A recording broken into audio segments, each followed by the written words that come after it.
videos, and we're having trouble making the sound system work. So we're going to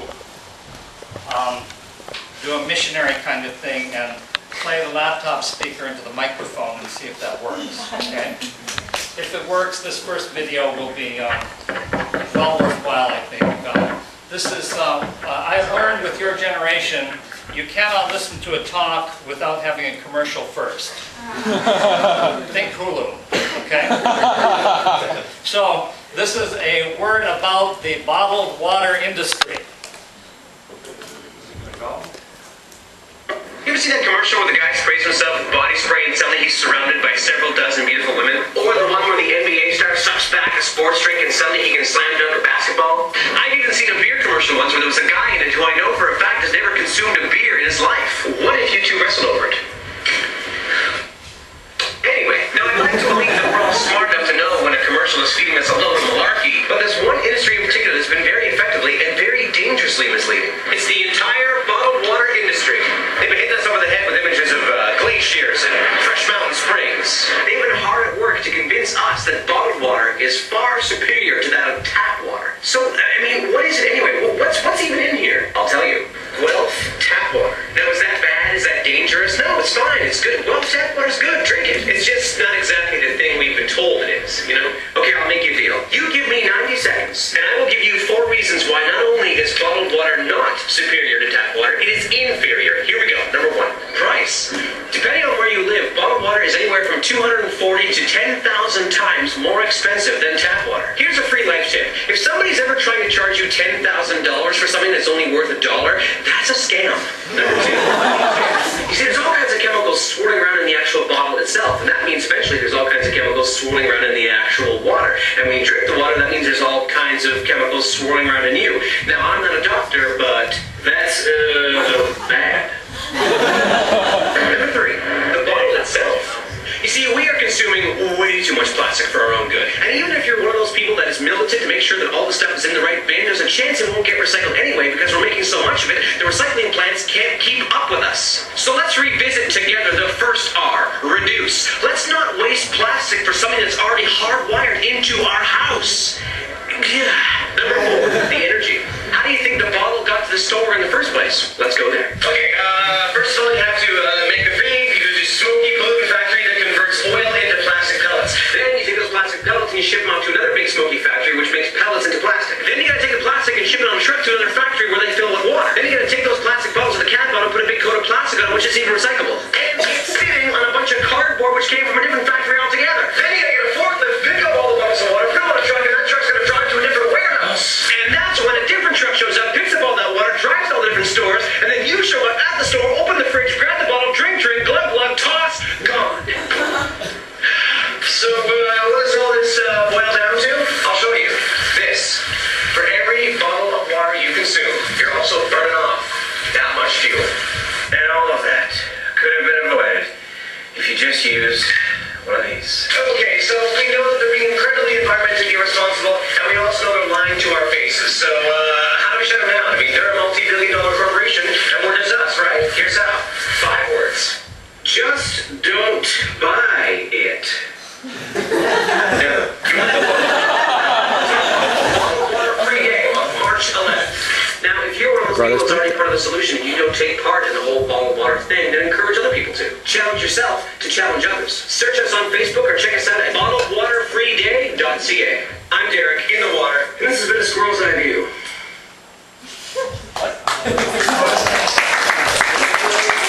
You ever see that commercial where the guy sprays himself?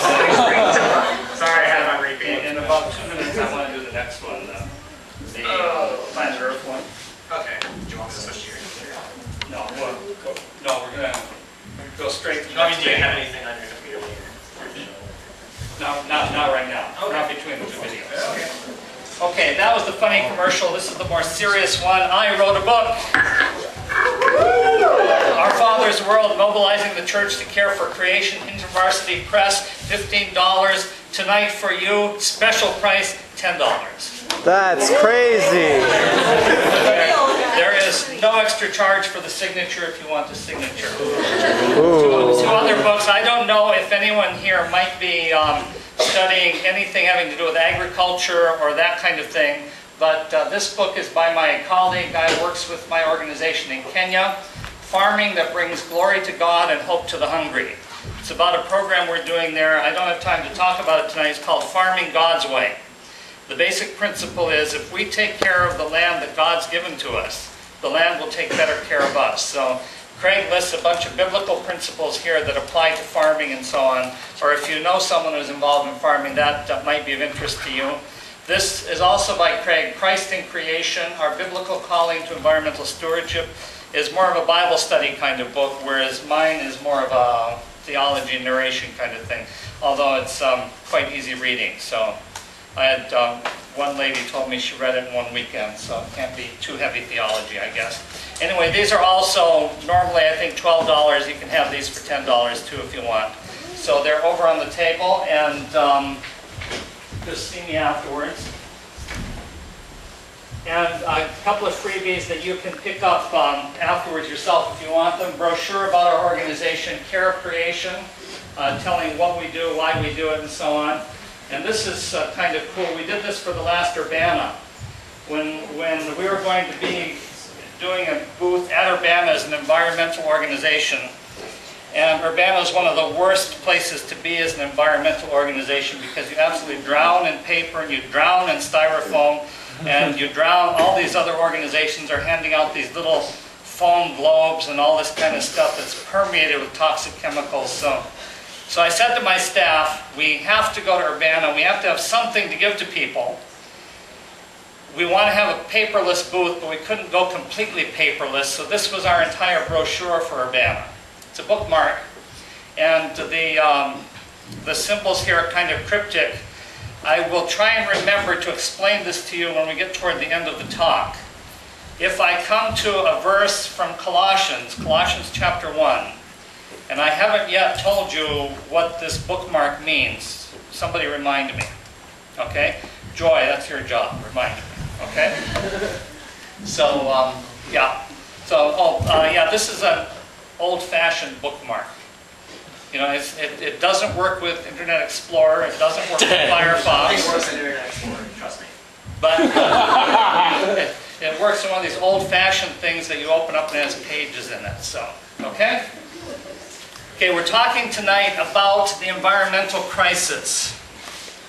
Does the environmental crisis matter? This is part of your the series I think that you're doing on big questions or important questions, questions of people asking. So we're going to go right to one more video. This one is about 4 minutes. It's from the television series Planet Earth from a few years ago. And it will give you a real quick idea of some of the things that are happening in God's creation, and then I'll take it from there, okay?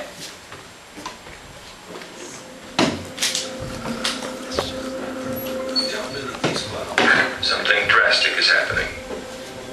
As far as we know today, Earth is the only planet to support life. But for some animals, that support is not strong enough to keep them alive.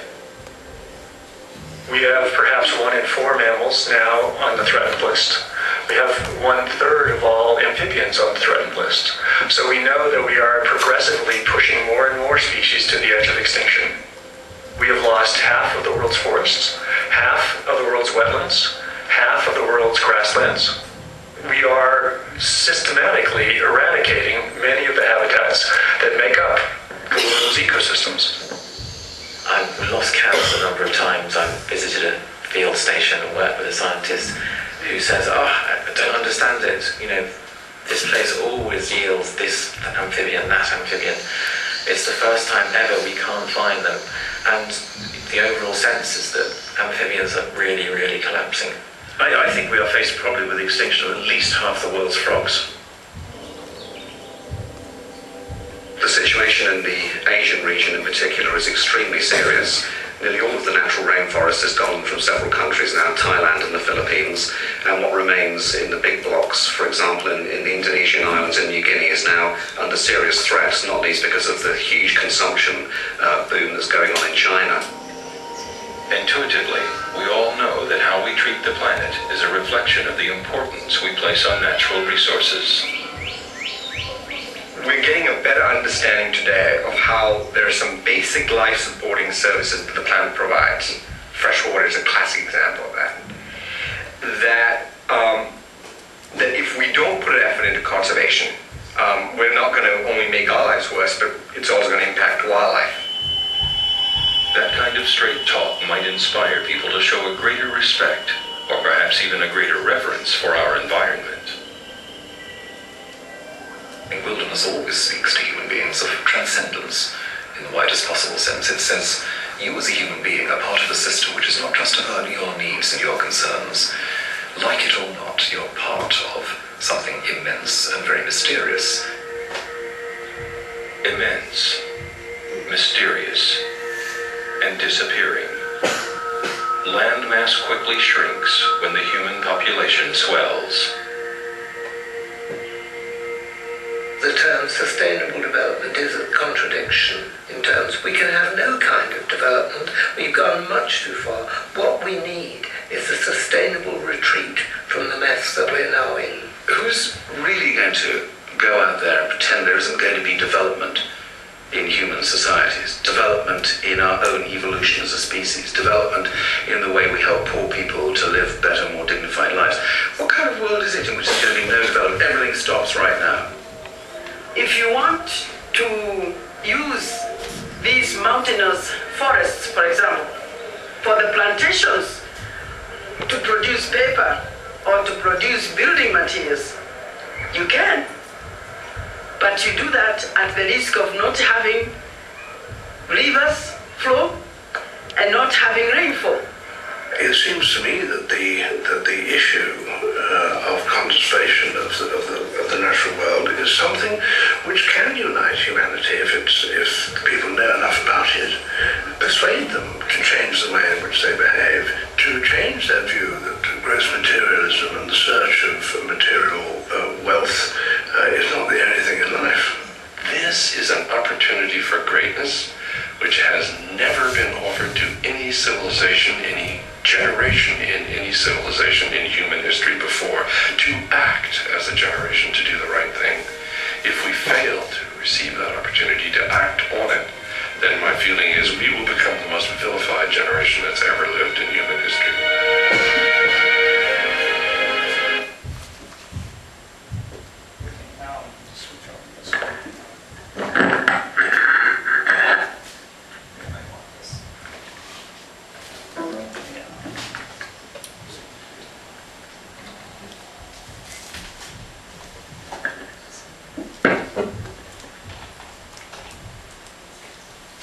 People. Well, we have been telling people for 100 years. We've been telling people intensively for my entire life. I was a junior in high school during the first Earth Day, 1970. In fact, that was when I gave my first environmental speech.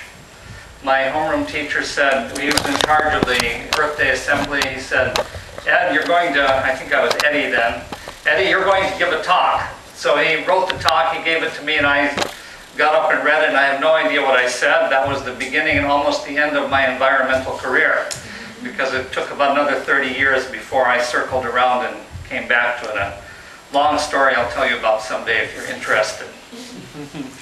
Point is, that was 40 years ago, 41 years ago now.